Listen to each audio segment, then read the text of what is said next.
International labour organisation की तरफ से एक रिपोर्ट शाया की गई 2021 में, जिसमें यह बताया गया कि दुनिया में इस वक्त हर 100 में से 5 जो वर्कर्स हैं वो इमिग्रेट वर्कर्स हैं, यानी वो उस मुल्क में पैदा नहीं हुए लेकिन वहाँ पर वो काम कर रहे हैं। अगर एग्जैक्ट फिगर्स की बात करें तो मेल इमिग्रेंट वर्कर्स की जो तादाद है वो 99 मिलियन और 78 मिलियन जो फीमेल्स वर्कर्स हैं वो इस वक्त दुनिया की वर्क फोर्स का हिस्सा हैं। इंटरनेशनल लेबर ऑर्गेनाइजेशन के मतलब कुछ मालूमात मैं आपसे शेयर करूंगा। इंतहाई आम ये यूएन की एजेंसी है जो कि 1919 में बनाई गई थी। इसका हेड ऑफिस स्विट्जरलैंड में है। इसमें 187 मेंबर स्टेट्स हैं और दुनिया भर में इसके ऑफिसेज हैं। जितने भी लेबर स्टैंडर्ड्स और पॉलिसीज है वो ये इदारा डेवलप करता है। और रिसेंटली ये इदारा फीमेल और मेल जो इक्वालिटी है वर्क प्लेसेस पे उन पे बहुत ज़्यादा काम कर रहा है। इसी इदारे की तरफ से एक और रिपोर्ट शाया की गई जिसमें ये बताया गया कि ज़्यादातर इमिग्रेंट्स का ताल्लुक जो है वो एशियन कंट्रीज से है और उसके बाद साउथ अमेरिकन कंट्रीज से। और ये जिन मुल्कों में जाकर काम करते हैं उसमें टॉप ऑफ द लिस्ट जो है वो नॉर्थ अमेरिका और यूरोप है। नॉर्थ अमेरिका में ज़ाहिर है कनाडा शामिल है। 24.7 जो परसेंटेज है इन इमिग्रेंट्स वर्कर की वो नॉर्थ अमेरिका में काम करती है और 23.8% जो वर्कर्स हैं वो यूरोपियन कंट्रीज में काम करते हैं। इन इमिग्रेंट वर्कर्स में जो मेजॉरिटी ऑफ वर्कर्स हैं वो इलीगल तरीके से इन मुल्कों में जाते हैं और वहाँ किसी ना किसी तरीके से डॉक्यूमेंट्स हासिल करने की कोशिश करते हैं। जो लोग लीगल तरीकों से इन मुल्कों में जाने की कोशिश करते हैं उनकी जो परसेंटेज है वो बहुत ही कम है। और इसकी अगर मेन इसकी जो रीजंस पर गौर करें तो उनके पास तो इसमें स्किल जो है ना वो टॉप ऑफ द लिस्ट आती है। और अगर इलीगल माइग्रेशन की बात करें तो ये तरीका ना सिर्फ बहुत रिस्की है बल्कि बहुत ज़्यादा एक्सपेंसिव भी है। यानी ना सिर्फ आप अपनी जान का रिस्क लेते हैं, अपनी ज़िंदगी का रिस्क लेते हैं, बल्कि अपनी फैमिली, अपने पेरेंट्स की जितनी भी सेविंग्स या जमा पूंजी होती है पूरी ज़िंदगी की वो भी इसी गैर कानूनी तरीकों से आने के लिए इस्तेमाल कर देते हैं। और ये सारी एफर्ट करने के बाद इन मुल्कों में जाते हैं और आपके पास वो स्किल लेवल जो है वो नहीं होता तो आप किस किस्म की जॉब करते हैं। उन जॉब्स की डिटेल जो है वो इस लिस्ट में आपसे शेयर करूंगा। टॉप ऑफ द लिस्ट जो है वो इंडस्ट्रियल क्लीनिंग है। लिस्ट में दूसरा number general pick and place का है, उन वर्कर्स का जो कि मैन्युफैक्चरिंग इंडस्ट्री में काम करते हैं। लिस्ट में तीसरा नंबर डिश वॉशिंग का है। डिश वॉशिंग जो कि रेस्टोरेंट के बिजनेस में लोडिंग अनलोडिंग, अगर लॉजिस्टिक की बात करें, distribution of the advertisement pamphlet, ये पेपर्स की डिस्ट्रीब्यूशन करते हैं जो कि एक बल्क में पेपर्स ले लेते हैं और घरों में जाकर उन पम्फलेट की जो है वो डिस्ट्रीब्यूशन की जाती है।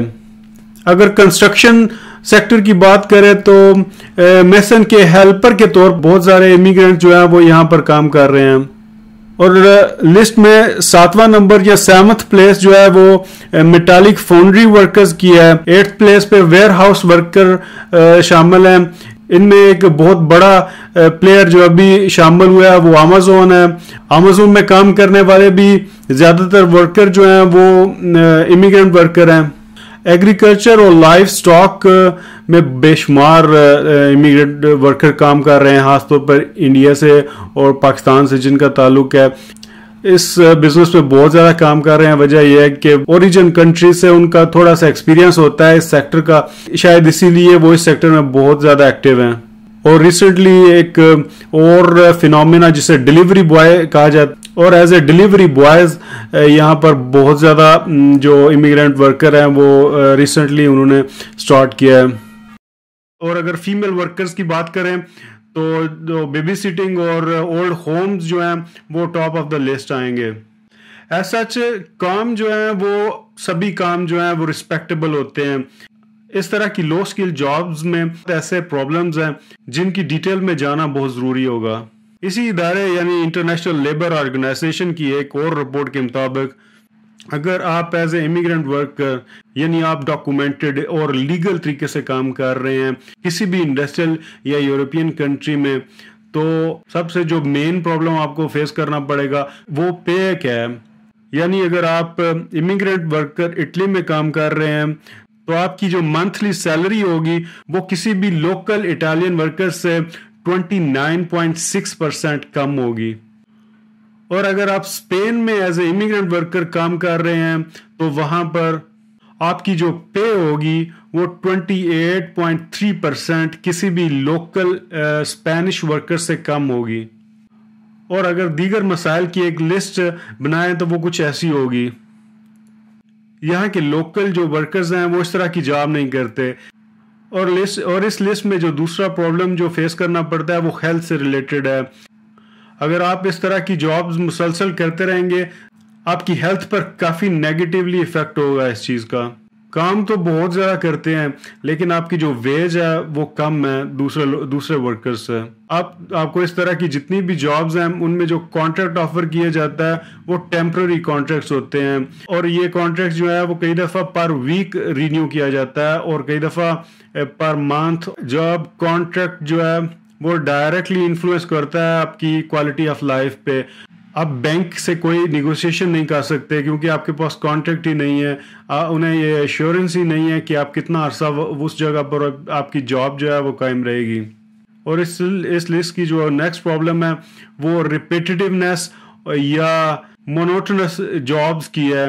और रिपीटिशन के साथ जो जॉब्स की जाती हैं और आपको फी घंटे के हिसाब से 30 या 40 या 50 प्लस पीसेस करने होंगे, यानी आपको पिक एंड प्लेस करना होगा, तो वो आपकी साइकोलॉजी, आपकी ओवरऑल जो मेंटल हेल्थ है उस पर बहुत ज़्यादा नेगेटिवली इफेक्ट होता है इस चीज़ का। और इन सब का रिजल्ट जो इमिग्रेंट वर्कर्स यूरोपियन कंट्रीज या नॉर्थ अमेरिका में रह रहे हैं वो यहाँ की जो लोकल पॉवर्टी लाइन है उस पर अपनी ज़िंदगी गुजार रहे हैं, यानी वो गुर्बत की सतह पर ज़िंदगी गुजार रहे हैं या गुर्बत से कुछ नीचे सतह की जो है वो ज़िंदगी गुजार रहे हैं। और ये सिचुएशन जो ऑलरेडी कॉम्प्लिकेटेड थी ये ऑटोमेशन सेक्टर और इंडस्ट्रियल रोबोट्स के आने से ज़्यादा मुश्किल या कॉम्प्लिकेटेड हो गई है, क्योंकि वो जो रिपीटेटिव जॉब्स जो पहले वर्कर्स करते थे, लो स्किल वर्कर करते थे, अब वही जॉब्स जो हैं वो रोबोट्स ने करना शुरू कर दी हैं। जहाँ पर उस मैन्युफैक्चरिंग इंडस्ट्री को 5 या 6 वर्कर चाहिए थे, तो वही काम जो है वो 1 या 2 जो रोबोट्स हैं वो इजीली कर रहे हैं। और पिक एंड प्लेस की जितनी जॉब्स थी वो इन्हीं रोबोट्स और कोबोट्स ने हासिल कर ली हैं। और दूसरी तरफ का अगर पॉइंट ऑफ व्यू देखें तो यही मैन्युफैक्चरिंग कंपनीज जो हैं उन्हें स्किल्ड लेबर की बहुत ज़्यादा डिमांड है। कुछ सेक्टर ऐसे हैं जो कि कंप्लीटली ट्रांसफॉर्म हो गए हैं। खासतौर पर अगर मैन्युफैक्चरिंग की बात करें तो ये सेक्टर कंप्लीटली डिजिटलाइज्ड हो गया है। वो कंपनीज जो कि इस बिजनेस ट्रांसफॉर्मेशन में पीछे रह गई हैं वो या तो बंद हो गई हैं या वो बंद होने के करीब हैं। इसलिए इन कंपनीज के पास दूसरी कोई ऑप्शन नहीं है, यानी या तो वो रोबोट्स अपनी कंपनी में लेके आएंगे या खुद उन्हें वो कंपनियां जो हैं वो छोड़नी पड़ेंगी। इसी टेक्नोलॉजिकल जो ट्रांसफॉर्मेशन है वो उसे इंडस्ट्री 4.0 भी कहा जाता है। और हमारा ये जो कोर्स होगा वो इसी इंडस्ट्री 4.0 के मुतालिक होगा।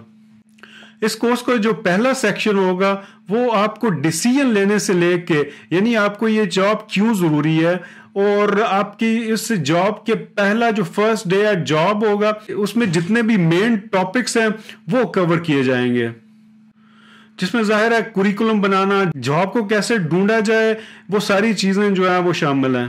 कोर्स का ये सेक्शन जो है वो 3 मेन कैटेगरीज को एड्रेस करता है, यानी जो हमारी ऑडियंस होगी वो 3 मुख्तलिफ कैटेगरीज पर शामिल होगी। फर्स्टली वो लोग जो यहाँ पर ऑलरेडी रह रहे हैं, जो कि इमिग्रेंट वर्कर्स हैं, उनके पास कोई भी लीगल स्टेटस यहाँ पर काम करने के लिए है, तो ये कोर्स उनके लिए बहुत ज़्यादा फ़ायदेमंद रहेगा।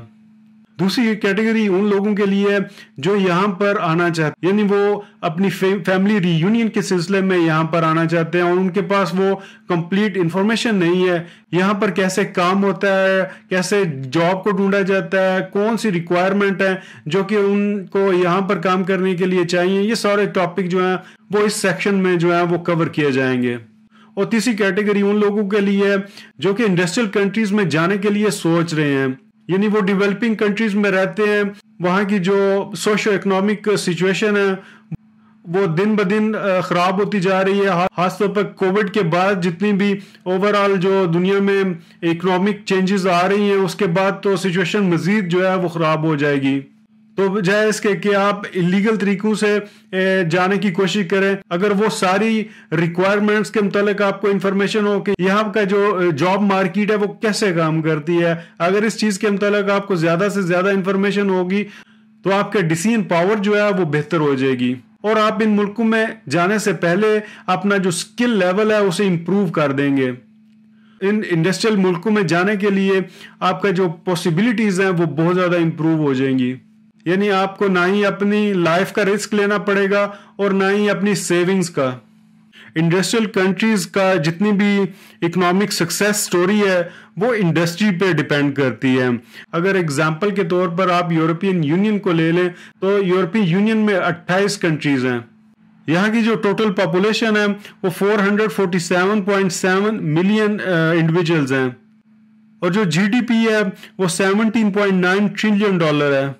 अगर पर कैपिटल इनकम की बात करें तो वो $23,267 है और अगर सिर्फ मैन्युफैक्चरिंग सेक्टर की बात करें तो यहां पर 2,679,824 कंपनीज रजिस्टर्ड हैं और जो ज्यादातर कंपनीज हैं वो इस वक्त ट्रांसफॉर्मेशन के पीरियड से गुजर रही हैं, यानी डिजिटल ट्रांसफॉर्मेशन के। इन कंट्रीज को लाखों की तादाद में, मिलियंस की तादाद में स्किल्ड लेबर की जरूरत है। डाटा जो मैंने आपसे शेयर किया है वो एक बात तो कम से कम कंक्लूड करेगा कि यहाँ पर स्किल्ड लेबर जो है वो मिलियंस में दरकार है और इस कोर्स में हम उन स्किल्स पर बात करेंगे जो कि आपको एक बेहतर जिंदगी के लिए दरकार है।